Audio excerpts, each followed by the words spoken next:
देखिए भारतीय एथलीट्स को टोक्यो ओलंपिक्स में। Cheer for India. Cheer for India. Cheer for India. Cheer for India. Cheer for India. देखिए हमारे इंडियन एथलीट्स को टोक्यो ओलंपिक्स में। तू ठान ले अब जीत को अंजाम दे। नमस्कार, आप देख रहे हैं हमारी ये खास पेशकश और मैं हूँ राजीव मिश्रा। साल 2012 याद कीजिए, लंदन ओलंपिक्स याद कीजिए, जब पहली बार भारतीय दल ने सबसे ज्यादा मेडल जीते थे ओलंपिक हिस्ट्री में। और उसी इतिहास रचने वाली टीम में से एक बेहद खास मेहमान हमारे साथ हैं। गगन नारंग हमारे साथ हैं, जो अर्जुन कहे जाते थे अपने टाइम पे। सीधे चिड़िया की आंख में निशाना लगाते थे और उन्होंने कई मेडल्स, कई बार तिरंगे को आसमान की तरफ जाते देखा। उनकी वजह से हम सब ने बहुत गर्व महसूस किया। गगन भाई से बहुत लंबे समय के बाद मेरी बातचीत हो रही है। जब वो ओलंपिक्स में मेडल जीत के आए थे तो उनके साथ एक बहुत जबरदस्त हम सब ने एक इंटरव्यू किया था। और मुझे अभी भी अच्छी तरह याद है कि तमाम मेडल विनर्स को हम एक मंच पे लेके आए थे। और गगन भाई क्योंकि बहुत हैंडसम भी लगते हैं तो उनकी डिमांड बहुत ज्यादा थी उस इवेंट में। गगन भाई वो चार्म वो अभी भी बरकरार है, वो चाहत अभी भी बरकरार है मुझे लग रहा है। और 2012 की यादें भी अभी भी आपके जहन में बरकरार होंगी। वेल आई थिंक 2012 को मुझे तो खैर याद रहेगा, बट हमें भूल जाना चाहिए क्योंकि देश और हमारे खिलाड़ी जो हैं काफी हद तक आगे बढ़ चुके हैं, प्रोग्रेस कर चुके हैं। ऐसी ऐसी चीजें देखने को मिले हैं जो कभी हम इमेजिन भी नहीं कर पाते थे। तो इस प्रकार का सपोर्ट और जो एफर्ट सरकार और फेडरेशन जो सब लगा रहे हैं, तो हम काफी आगे बढ़ चुके हैं 2012 से। 2016 में हम इतना अच्छा नहीं कर पाए, बट 2020 2021 जो है हमारे लिए आई थिंक आशाओं से भरा हुआ एक साल रहेगा। और हम आशा करते हैं कि हम सबकी आशाओं पे खरा उतरेंगे। गगन भाई 2012 इसलिए सबको याद है कि सबसे ज्यादा मेडल हमने जीते। 2016 में गिनती 2 पे आ गई। 2000 अगर हम 12 की बात करें तो हम 6 मेडल जीते थे। 2016 में फिर 2 पे आ गए, अब 2021 में आ गए। इस पे आगे और डिटेल में बातचीत करें, लेकिन उससे पहले ये जो कोरोना संकट आया गगन भाई, बीइंग अ स्पोर्ट्समैन, क्योंकि आप भी रेंज पे जाते रहते हैं, कितना मुश्किल समय था आपके लिए, उन शूटर्स के लिए जो प्रिपेयर कर रहे थे। एक साल जरूर ज्यादा मिल गया, हम कह सकते हैं पॉजिटिव नोट पे कि एक साल एक्स्ट्रा मिल गया ओलंपिक की तैयारी के लिए, लेकिन एक्चुअली मेंटली आपके लिए कितना टफ था रेंज से दूर रहना, घर में रहना, और मतलब आप चाह के भी प्रिपेयर नहीं कर सकते हैं बड़े इवेंट्स के लिए। राजीव भाई बहुत बहुत मुश्किल और कठिन समय था, ना सिर्फ खिलाड़ियों के लिए बट पूरे देश के लिए, पूरे विश्व के लिए। तो आई थिंक ओलंपिक्स की अगर हम बात करें तो ओलंपिक्स जाने वाले एथलीट्स के लिए इससे बुरा वक्त नहीं हो सकता, जहाँ पे आपको अपनी जान भी बचानी है, आपको ट्रेनिंग भी करनी है, और मेंटली आप एकदम अनसर्टन हो जाते हैं कि क्या होगा आगे, कैसे होगा, कैसे चलेगा, और क्या होने वाला है। तो हम अपनी जान बचाएं, अपने घर में लोगों को देखें, अपने दोस्तों को हेल्प करें या अपनी ट्रेनिंग करें। तो आई थिंक एक बहुत ही कठिन वक्त से जो है भारतीय खिलाड़ी और सारे विश्व के खिलाड़ी जो हैं जूझे हैं इस कोरोना महामारी की वजह से। और जिसकी वजह से एक तरीके से एक ट्रेनिंग फॉर्म में जब कोरोना हुआ था तो मैंने कहा था कि हम लोगों को अपनी जो क्लॉक है उसको रीसेट करना पड़ेगा, क्योंकि लेकिन ये एडवांटेज भी रहा है, कहीं हद तक डिसएडवांटेज भी रहा है। तो जो उस टाइम पे पीक प्लान कर रहे थे उन सबको रीसेट बटन दबाना पड़ा अपनी ट्रेनिंग के ऊपर। जो क्वालिफाई नहीं हुए थे उनको मौका मिल गया कि अरे एक और थोड़ा सा चांस है क्वालिफाई करने का। तो उस हिसाब से आई थिंक बहुत ही इंटरेस्टिंग और मिक्स सा फीलिंग रहा है। अगर सिर्फ आप कोरोना महामारी को साइड में रख दें तो अगर आप सिर्फ खिलाड़ियों की बात करें तो इस तरह से मिक्स्ड एक फीलिंग रहा है। जैसे सज्जन प्रकाश जो थे उस टाइम पे इंजरी से गुजर रहे थे, अब क्वालिफाई कर गए स्विमिंग के अंदर। तो आई थिंक ये एडवांटेज रहा है। हमारे शूटर्स जो थे वो पीक फॉर्म में चल रहे थे उस टाइम पे, तो उस टाइम पे अगर ओलंपिक्स हो जाती तो रिजल्ट काफी प्रिडिक्टेबल था, बट अभी उनको रीसेट बटन दबाना पड़ा है, रीस्ट्रेटेजाइज करना पड़ा है, एक साल और एक्सटेंड हो गया है। तो एनीवेज तो ये सब सारी चीजें थी, बट अब टोक्यो जो है वो हमारे सर के ऊपर है। तो अब हम कुछ नया नहीं कर सकते जो हमने इतने सालों में नहीं सीखा है, कुछ नया नहीं सीख सकते। तो अब बस आप मैं बहुत अपने बच्चों को जो ट्रेनिंग करते हैं उनको कहता हूँ कि एक एथलीट जो होता है एक वो खान में से निकला हुआ, खदान में से निकला हुआ एक हीरे की तरह होता है जो अनकट अनफिनिश्ड होता है, और कोच और सिस्टम जो है उसको पॉलिश करके फिनिश करके एग्जीबिशन के लिए ले। तो ओलंपिक्स वो एग्जीबिशन है हमारे लिए जहाँ पे हमें जाना है और शाइन करना है। गगन भाई, लेकिन इस एग्जीबिशन की बात कर रहे हैं जो हर 4 साल के बाद आता है, ये 5 साल के बाद आया। साइकोलॉजिकली बीइंग, क्योंकि आप ओलंपिक में, आपके पास एक्सपीरियंस है ओलंपिक में जाने का, इतने बड़े महाकुंभ होता है खेल का, जहां पे आप जाते हो और पैर रखते ही वो प्रेशर चालू हो जाता है। क्योंकि इंडिया में ओलंपिक में अगर मैं गिनती करने जाऊं इंडिविजुअल मेडल्स की, तो शायद 14 लोग हैं जिन्होंने मेडल जीते हैं। तो वो जो प्रेशर लेके आप लोग, मतलब हम बीइंग एथलीट आप सब जाते हैं, इस बार एक एक्स्ट्रा प्रेशर है कि आपको कोरोना से भी बचना है, क्योंकि हम देख रहे हैं अभी टोक्यो से खबरें आना शुरू हो गई कि वहां पे कोरोना खेलगांव में पहुंच गया है। ये साइकोलॉजिकल आपको लगता है खिलाड़ियों को हर्ट करेगा, या आप फोकस रहेंगे एकदम जैसे आप लोग फोकस थे कि बिल्कुल निशाने पे जानी चाहिए, जो निशाना है आपका वो, क्योंकि शूटर ज्यादा बेहतर तरीके से बता सकता है, क्योंकि उसका कंसंट्रेशन लेवल जो है बाकी लोगों से बहुत अलग होता है। शूटर ही नहीं, आई थिंक जो कंडीशन है वो पूरे विश्व के खिलाड़ियों के लिए एक जैसी है। एथलीट्स विलेज में जिस तरीके की प्रिकॉशंस उन्होंने ली है, वो प्रिकॉशंस तो शायद किसी स्टेट ने या किसी सरकार ने भी ना ली है। तो उस लेवल की प्रिकॉशंस जो है एथलीट्स को बचाने के लिए वहाँ पे करी गई हैं। और वेल इन एडवांस जो है एक एथलीट्स प्लेबुक लॉन्च करी गई थी, जिसकी वजह से सारे एथलीट्स को पता था कि उसके रोल्स एंड रिस्पॉन्सिबिलिटीज क्या हैं, कितने बारी आपको आरटीपीसीआर कराना है, वहाँ पे उनका आरटीपीसीआर रोज होगा। और अगर आप पॉजिटिव आते हैं खुदा ना खास्ता, और आप तो आपके 4 संबंधी लोग भी उसमें क्वारंटीन हो जाते हैं, तो सभी को पता है कि कितना केयरफुल रहना है। और ये सब उन्होंने मेंटली विजुअली रिहर्स किया हुआ है। एंड आई थिंक इस बात का उन्हें काफी ध्यान है और इल्म भी है कि हमें अपने आप को बचाते हुए परफॉर्मेंस देनी है। तो जहाँ तक सुविधाओं, अगर आप ओलंपिक्स की फोटोज देखें तो काफी ओलंपिक्स जैसा माहौल नहीं लग रहा है विलेज में। तो एकदम सूनी सड़कें हैं, ओलंपिक्स की डाइनिंग हॉल के बीच में पार्टीशन लगे हुए हैं, खुद ही आपको खाना लेना है, खुद ही अपना एरिया क्लीन करना है और खाना है, और आप अपने जिम्मेदार खुद हैं। तो ऐसा हर ओलंपिक्स में होता है कि आपको अपनी जिम्मेदारी खुद लेनी होती है। प्रयास और प्रयत्न काफी करे गए हैं। आई होप कि हम अच्छा कर पाए और बचे रहें, पर थोड़ा सा एक प्रेशर तो रहता है दिमाग में कि अरे बचना भी है और परफॉर्म भी करना है। परफॉर्म भी करना है। गगन भाई, शूटर्स की अगर हम बात करें, 15 शूटर्स जा रहे हैं इस बार ओलंपिक्स में। एक तो शूटर्स की प्रिपरेशन के बारे में कुछ बताएं, जो हमारे व्यूअर्स हैं, जो श्रोता हैं, वो जानना चाहते हैं। क्योंकि ओलंपियन आपको ज्यादा बेहतर तरीके से आप एक्सप्लेन कर सकते हैं। और उनमें से कुछ, क्योंकि शूटिंग मुझे लग रहा है क्रिकेट के बाद कोई बड़ा ग्लैमरस गेम इंडिया में है जहाँ पे बहुत रोल मॉडल्स आए, तो वो शूटिंग था। राज्यवर्धन राठौर है, फिर आप लोग का एक पूरा बैच आया जहाँ पे विजय भाई थे, गगन भाई आप थे। कैसे आप देखते हैं शूटिंग का जो ग्लैमर है? लोग बड़ी उम्मीदें कर रहे हैं कि हमारे शूटर्स इस बार अच्छा करें। राजीव भाई, हाँ, जी जी जी जी आप पूरी करें बात। तो राजीव जी, ऐसा है कि 15 खिलाड़ी शूटिंग से एक अपने आप में ही ऐतिहासिक पार्टिसिपेशन है। खिलाड़ी को एक तो क्वालिफाई नहीं हुए और एक इतने लेवल पे क्वालिफाई नहीं हुए। अगर आप उन सब खिलाड़ियों का बायोडाटा निकालें और देखें तो कहीं ना कहीं किसी न किसी ने बड़े लेवल का कंपटीशन खेला हुआ है, बड़े लेवल का मेडल जीता हुआ है, और world number 1, world number 2, world number 3 रहे हैं।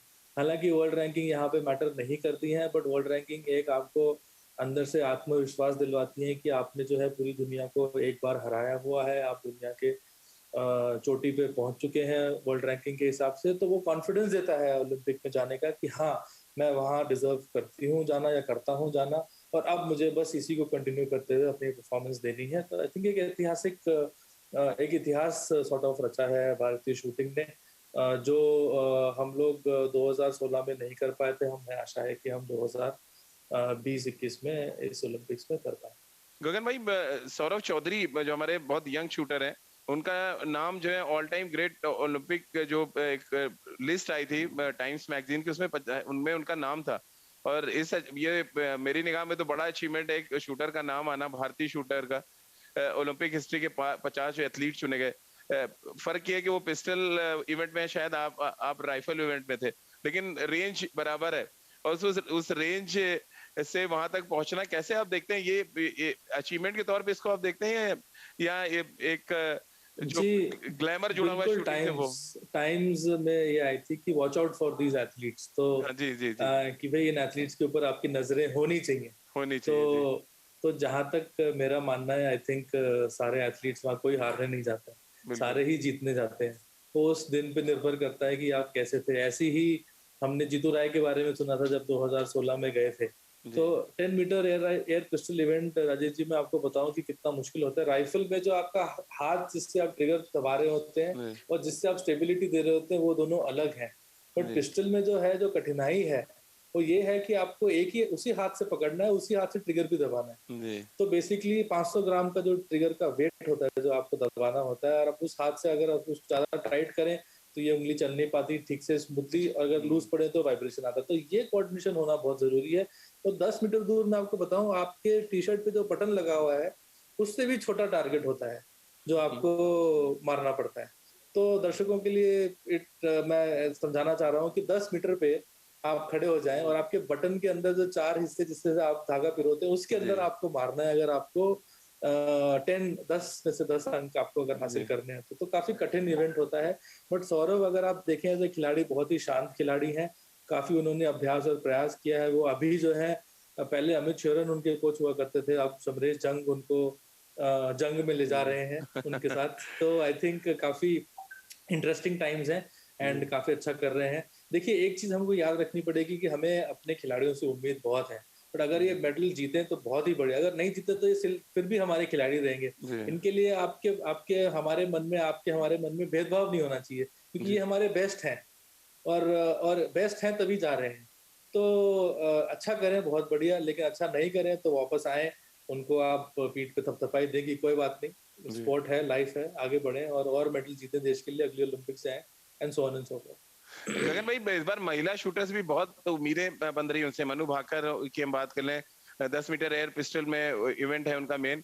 अंजुम मुदगल एक और नाम है, तेजस्विनी, जहां तक मैं याद कर पा रहा हूँ, क्योंकि क्रिकेट इतना दिमाग में रहता है कि नाम याद करना पड़ता है। और ये कन्फेस करने में मुझे लग रहा है गगन भाई कोई बुराई भी नहीं है, क्योंकि आप लोग बी का एक्सपर्ट, हम तो खाली सवाल पूछ सकते हैं। कैसे इन महिला शूटर्स से कैसी उम्मीदें रख रहे हैं? देखिए, मन्नू भाकर आई थिंक भारत की पहली महिला होंगी जो 3 इवेंट में भाग लेंगी। इससे पहले 3 इवेंट में भाग लेने वाले जो गगन भाई, कॉमनवेल्थ में तो आपने भी लिया था 4 इवेंट में, वो मुझे याद है। ही हूँ आपके साथ ही बैठा हूँ, लेकिन वो पुरुषों की कैटेगरी में। बट आई थिंक महिलाओं में आई थिंक एक सॉर्ट ऑफ इतिहास रचा है, उन्होंने 3 इवेंट में भाग लेंगी। आई थिंक बहुत ही टैलेंटेड और अच्छी शूटर है, काफी एक्सपीरियंस है उनको। और अब जो है रौनक पंडित जी के साथ कोच करेंगी, पहले वो जसपाल राणा जी के साथ थी। And now very crucial time for her, very talented and lot of potential. जहां तक कि आप तेजस्विनी सावंत की बात करें, 41 इयर्स ओल्ड, सोचिए कितना तजुर्बा है उनको, और 41 इयर्स ओल्ड में भी विदाउट एनी एज बैरियर, जो मैं कह सकता हूँ बाकी स्पोर्ट्स में शायद हो, तो शूटिंग में बिल्कुल नहीं है। और उनकी पहली ओलंपिक्स, काफी एक्सपीरियंस शूटर रह चुकी हैं, वर्ल्ड चैंपियन रह चुकी हैं प्रोन इवेंट की, जो 3P के इवेंट, 3 पोजीशन इवेंट में भी वो भाग ले रही है। 3 पोजीशन इवेंट 120 शॉट का इवेंट होता है, जिसमें आपको लेट के और नीलिंग पोजीशन में और स्टैंडिंग पोजीशन में चलाना पड़ता है। सबसे मैं कहूँगा एक मैराथन इवेंट माना जाता है शूटिंग स्पोर्ट में, काफी कठिन इवेंट है। इसमें आपको विंड का भी सामना करना पड़ता है।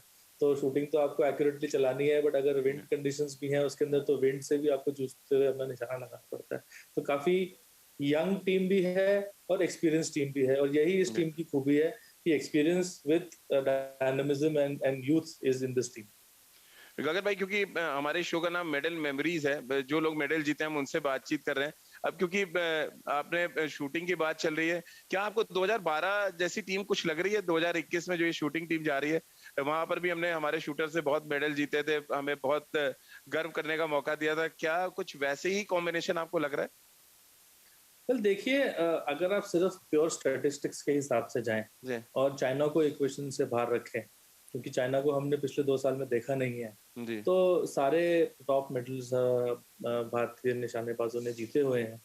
अब ओलंपिक्स का प्रेशर देखिए, अलग ही प्रेशर होता है, सबको प्रेशर होता है। ऐसा तो है नहीं कि कोई भी बोले कि नहीं मेरे को कोई प्रेशर नहीं है, वो झूठ बात है। प्रेशर होता है, बट प्रेशर को चैनलाइज करना एक अलग ही चीज है। तो जो ओलंपिक में उस प्रेशर को झेल सकता है, उसको एनर्जी और पॉजिटिविटी में और अपनी टेक्निक और नॉलेज में फोकस कर सकता है, वही आगे जाके विनर निकलता है। तो आई थिंक आपने 2012 से कंपेयर किया, 2012 से नहीं कंपेयर करना चाहिए हमको, क्योंकि वो 7 साल पुरानी 9 साल पुरानी बात है। बट 9 साल में देश भी प्रोग्रेस किया है, हमारे सिस्टम भी प्रोग्रेस किया है, टेक्नोलॉजी भी प्रोग्रेस करी है और हमारी मेहनत भी आगे जाके काफी बेटर हुई है। एक्सपीरियंस भी आया है पूरी टीम को टॉप इवेंट हैंडल करने का। पहले जो है हम पार्टिसिपेशन या फाइनल के लिए जाते थे, हमारी जनरेशन जो है ने उसने 3-4 मेडल जीते। अब आने वाली जनरेशन जो है उसको मेडल नहीं जीतने, उसको सिर्फ गोल्ड मेडल जीतने। तो इस हिसाब से जो है इनका जोश और इनकी हिम्मत की हमें दाद देनी चाहिए और मुझे पूरा भरोसा है कि जिस तरीके से भारत सरकार इस बारी पीछे लगी है, चाहे वो खेलो इंडिया हो, चाहे वो फिट इंडिया क्यों ना हो, चाहे वो टारगेट ओलंपिक पोडियम स्कीम क्यों ना हो। और सोचिए प्रधानमंत्री जी ने जो है पहली बार जो है सारे जानने वाले टोक्यो एथलीट से बात करी, उनका मनोबल बढ़ाया। तो आई थिंक ये चीज पहले कभी देखने को नहीं मिली। और जो कोऑर्डिनेशन नेशनल स्पोर्ट्स फेडरेशन से हुआ है कि भी टीम भेजिए, क्या चाहिए बताइए, चाहे वो फिजियो हो, चाहे वो मस्योर हो, चाहे वो सपोर्ट स्टाफ हो, तो ये कोऑर्डिनेशन भी अनप्रेसिडेंटेड रहा है। तो मेरी ये आशा है कि ना ही सिर्फ शूटिंग बट सारे स्पोर्ट्स के परफॉर्मेंसेस भी हमारे फेवर में अनप्रेसिडेंटेड। गगन भाई, विजेंदर से मेरी बात हो रही थी और विजेंदर से मैंने ये सवाल पूछा था, मैं आपसे भी आपकी राय जानना चाहता हूँ। बड़े दिनों से एक आवाज उठ रही है कि एक नेशन एक अवार्ड की घोषणा होनी चाहिए। हरियाणा कहता है हम 5 करोड़ देंगे, यूपी कहता है हम 2 करोड़ देंगे, महाराष्ट्र कहता है हम 50 लाख देंगे। ये आपको लग रहा है जो मेडल जीत रहा हो तो देश के लिए जीत रहा है, तो एक अवार्ड होना चाहिए, या आपको लग रहा है ठीक है अलग अलग स्टेट दे रहे हैं, सम्मान दे रहे हैं, कोई फर्क नहीं पड़ता उससे? देखिए, एक एथलीट की जर्नी जो होती है ना राजीव जी, वो बहुत कठिनाइयों से गुजरती है। उसको सपोर्ट और अवार्ड तभी मिलता है जब वो कुछ अचीव कर लेता है, ठीक है। उसको जब उसने स्टार्ट किया हुआ होता है तो किसी को कोई सपोर्ट और अवार्ड नहीं मिलता। तो वो तो देखो, मेरे पास मेरी एकेडमी में इतने माता पिता आते हैं जिन्होंने अपने घर गिरवी रखे। मैंने खुद अपना घर बेच के मैंने अपनी बंदूक खरीदी। तो ये तो देखो लक वाली बात होती है कि आपका लड़का आगे निकल गया, बट अगर नहीं निकल पाया तो वो सारा सिस्टम तो आपको पैट ऑन द बैक तो नहीं करता ना। तो एक एथलीट के लिए जितना आप अवार्ड दो उतना कम है। वो अब उस अवार्ड से अपनी अगर देखिए अपनी निजी जिंदगी को उधारेगा, उसके बाद अगर और पैसा बचेगा तो एकेडमी में लगाएगा या स्पोर्ट को प्रमोट करेगा। तो आई थिंक ये अवार्ड जितने आए उतना कम है हमारे एथलीट के लिए, क्योंकि हमारे देश में हीरोज बहुत कम है। हमें हीरोज और चाहिए, हमें इनको पिनिकल टॉप लेवल सम्मान देना चाहिए, ताकि जो है और लोग प्रोत्साहित हो, प्रेरित हो और स्पोर्ट में आगे बढ़े। बहुत बहुत शुक्रिया गगन भाई आपका हमारे साथ जुड़ने के लिए, और हम चाहेंगे कि आपके एक दिन शूटिंग रेंज आने का हमें भी मौका मिले, एक अच्छी सी डॉक्यूमेंट्री वहां बनाई जाए आपके साथ, आपके बच्चों के साथ, और वो देश तक के कोने कोने तक पहुंचा पाए। क्योंकि जो मोटिव लेके आप काम कर रहे हैं, देश को आप इतने शूटर्स दे रहे हैं, वो एक बहुत बड़ा जज्बा है। और मुझे लग रहा है कि ऐसे बहुत कम खिलाड़ी हैं जिन्होंने इस तरह का एक सेंटर खोला है जहां से 6 ओलंपियंस मिले हमें, और इस बार वो एक बड़ी तस्वीर हम देख पाएंगे। बहुत दिनों से मैं गगन भाई के पीछे भाग रहा था कि वो इंटरव्यू हम कर पाए उनसे, तो आज गगन भाई ने समय दिया। बहुत बहुत शुक्रिया गगन भाई। और एक वादा आपसे जरूर चाहिए कि हमारे पास शूटिंग का मेडल आता है तो आप जरूर समय निकालेंगे, हमारे साथ बातचीत करेंगे। और जरूर राजीव जी, मैं आपको भी तहे दिल से शुक्रिया करना चाहता हूँ। आप बहुत ही मैं कहता हूँ कि अपनी इंडस्ट्री में बड़े भाई के एक रोल मॉडल की तरह आप खुद हैं, और इतना संघर्ष और प्रयास, आपकी भी जर्नी जो है वो काफी कठिनाइयों से गुजरी है। तो आई थिंक हम दोनों एक दूसरे की जर्नी को रिलेट कर सकते हैं, और आप भी बहुत अच्छा काम कर रहे हैं, और ऐसे ही करते रहिए, बढ़ते रहिए, और आपको बहुत बहुत शुभकामनाएं मेरी तरफ से। थैंक यू गगन भाई, बहुत बहुत शुक्रिया आपका हमारे साथ जुड़ने के लिए। मेरे साथ तिरंगा है, ये विजय का उद्घोष है। देखिए भारतीय एथलीट्स को टोक्यो ओलंपिक्स में। Cheer for India, cheer for India, cheer for India, cheer for India, cheer for India. देखिए हमारे इंडियन एथलीट्स को टोक्यो ओलंपिक्स में। तू ठान ले, अब जीत को अंजाम दे।